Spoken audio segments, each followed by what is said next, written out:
Сплотени и со почит кон жртвите, Кочани се подготвува да ја одбележи годишнината од трагичниот пожар во дискотеката Пулс, во која животот го загубија 63 млади луѓе, а над 200 беа повредени.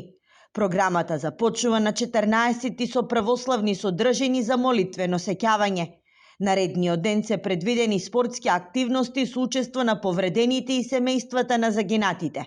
На 16 март, во часот кога се случи трагедијата која ќе остане трајно врежана во меморијата на нацијата, граѓаните ќе им оддадат почит на загинатите пред дискотеката Пулс.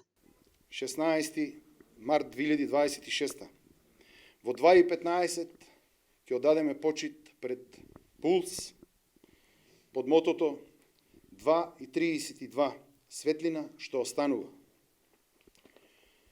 Во 8:45 во градскиот парк 63 бели столчиња, 63 животи.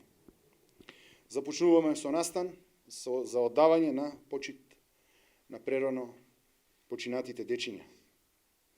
Во 9 часот прием на гости и делегации. Во 10 часот молитва за упокоените.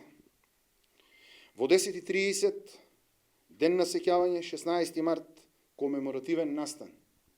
До сега се најавени над 70 делегации, а се очекува да пристигнат лекари од болниците во Унгарија, Австрија, Италија, Грција и од целиот Балкан, кои се грижеле за повредените.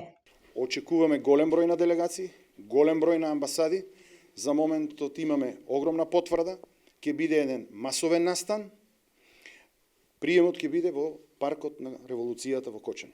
Грозданов апелира институциите и компаниите да ги ослободат вработените од работа, додека граѓаните да се воздржат од возење автомобили, со цел улиците да останат слободни за делегациите што ќе пристигнат.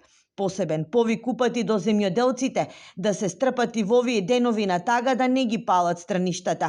Тридневниот настан со кој достоинствено ќе се одбележи една година од трагедијата е во организација на Сдруженијето на граѓани 16 март, Општина Кочани, Црковниот храм во Кочани, болницата и Центарот за култура Бели Мугри.